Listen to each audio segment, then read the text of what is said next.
Hello and welcome to the Homeless Vagabond Experience with your host, Hydro Vlogs. All right, so if you're new to this podcast is a podcast where I talk about my adventures of being a nomad and roaming around the United States. Also give a lot of tips for people who might want to take on this lifestyle, and I answer questions. So I don't like to waste time, so let's just jump into it.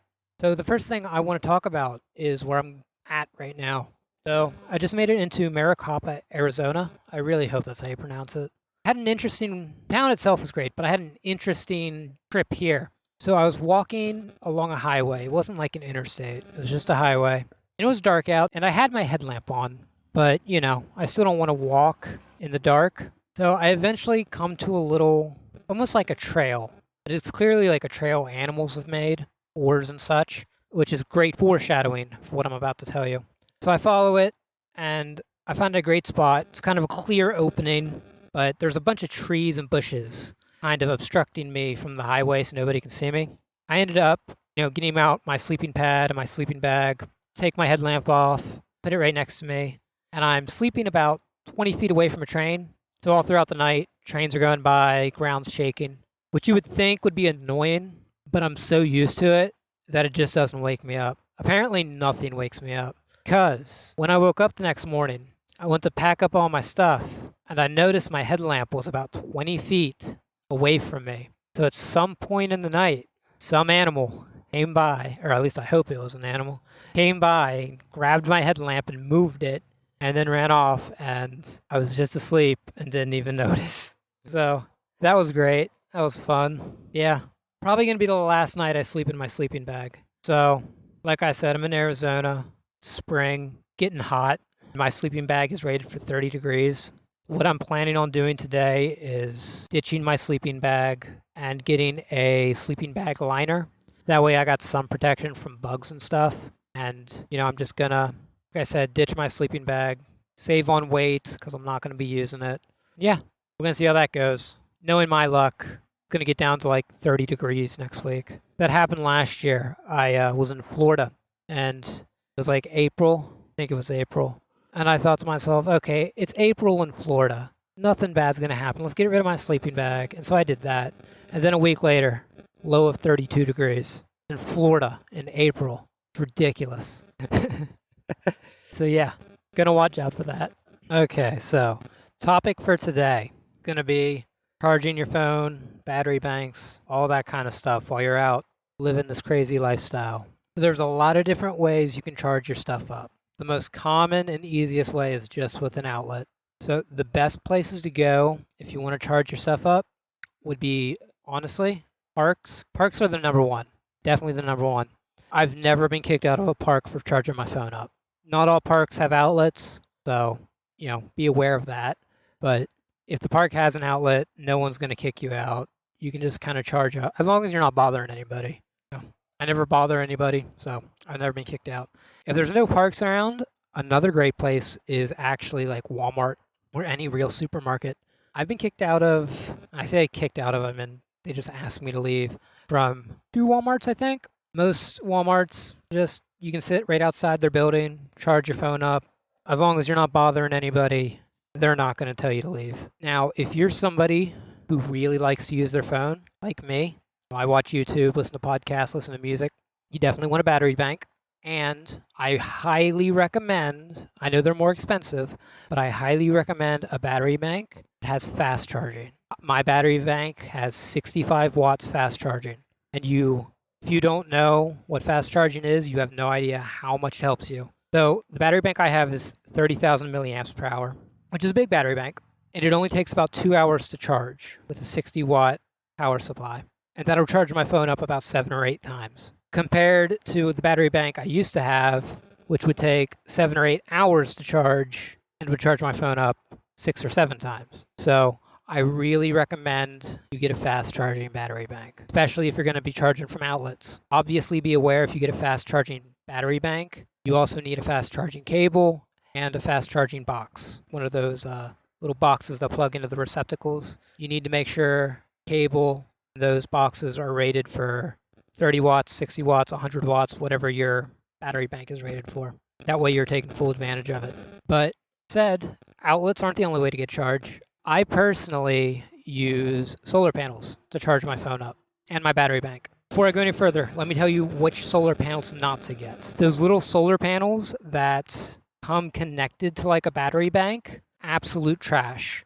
Do not waste your money on them. They are absolutely horrible. It'll take you an entire day to get maybe 16% charge into your phone. Not 16% into your battery bank, into your phone.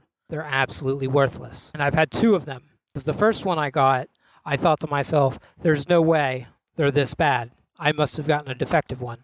And then I got another one, and it was that bad. So yeah, do not get them. You want to get the actual dedicated solar panels that just fold out. The company I use, and I'm not sponsored by them, is Big Blue. I have a 24 watt Big Blue solar panel, and I have a 63 watt Big Blue solar panel. The 24 watt should do you well. I can't imagine you needing a bigger solar panel ever. The reason I got a 63 watt is because my 24 watt was getting scratched up, and I went to buy a new one. 63 watt was on sale, and so I thought, yeah, let's just get that, and I do love it. The only problem is the bigger solar panel, my Big Blue solar panel, doesn't have trickle charging. So it's kind of this weird case where the 63 or 64 watt solar panel, if there's barely any sun, it won't charge your phone. But the smaller solar panel, if there's barely any sun, it will charge your phone. So that's the kind of trade-off with the Big Blue products. Yeah, I really recommend Big Blue, but I'm not sponsored by them. There are plenty of other companies out there. Just do not get the solar panels that are connected to the battery banks. They do not work. They're absolutely horrible. Just don't. Other than that, the only other thing you could use would be a hand crank charger. They do exist. I have not used them, so I'm not going to recommend them.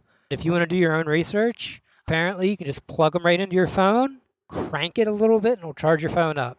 That sounds like a lot of work to me, but I mean, if you're in a survival situation, that's better than relying on sunlight. And one more thing while we're on the topic of batteries and battery banks and charging and all that.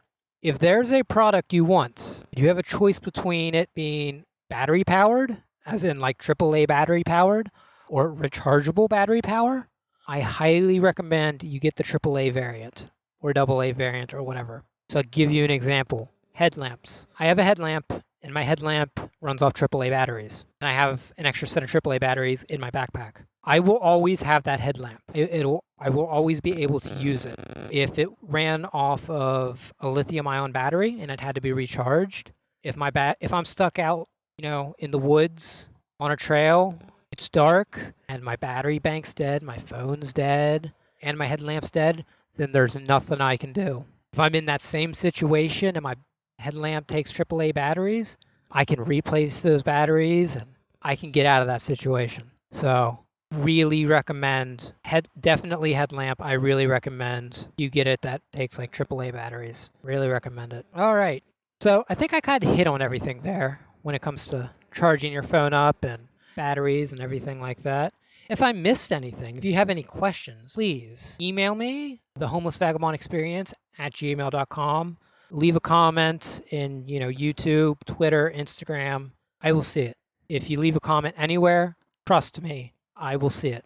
And if you ask a question, I will definitely answer that question on the podcast. So, yeah, feel free to comment, ask me questions. And with that, I want to kind of tell a little story about my time in Waycross. So, Waycross, Virginia. Waycross, Georgia. There we go. I was in Waycross, Georgia for 7 days. For 5 days, it rained nonstop. And when I say nonstop, I truly mean nonstop. Never stopped once. The reason I was in Waycross was because I had ordered a military poncho. Basically like a poncho that can fold out into a tarp. So it can be used as a shelter, used as a raincoat, as a poncho.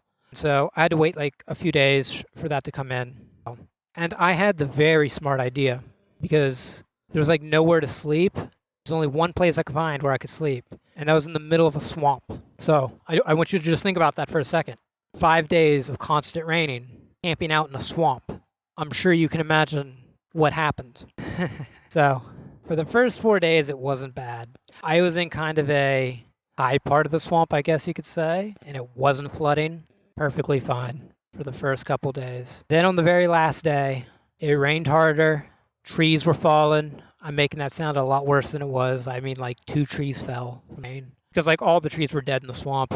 They were just falling from the rain and the wind. And so I wake up at like 2 a.m. and I'm in about an inch of water. At which point you would think I would just get up and find another spot. But no, it was pouring down rain. I had a tarp over me and I didn't want to go out into the rain. But I said, okay, I had a sleeping pad. I kind of put my backpack up on that sleeping pad to kind of get it out of the water somewhat. And I just sat up in about an inch of rain or an inch of water and just accepted my fate. I'm pretty sure my phone was completely dead at the time. No, it wasn't. I was writing stories on it. I didn't have service. That was it. And I remember I was writing stories, just kind of staring off into space, just accepting my fate. Like, yep, I'm in about an inch of water right now. I'm just going to sit here. At least it's not cold. Right? Could be worse. Could be freezing right now. I'm not freezing. It's a warm night. Yeah, that was fun. Did have some good experiences in Waycross, though. Met a guy named Alaska. He was riding the rails, passing through. Hung out with him for 2 days. I actually had to help him and a buddy of his set up a tent. Him and a local guy. They got as sick of the rain as me.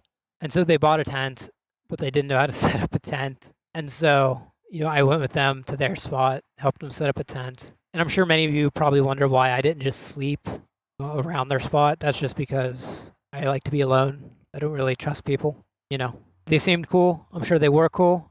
I never got any bad vibes from them, but still, I just want to be alone. Also, this was a very small world moment. I was under a gas station yawning, escaping the rain. I think it was a Murphy's. And a guy walks up to me, and he gives me a few dollars, and he talks about how he used to be homeless and, how it was so freeing and he loved it.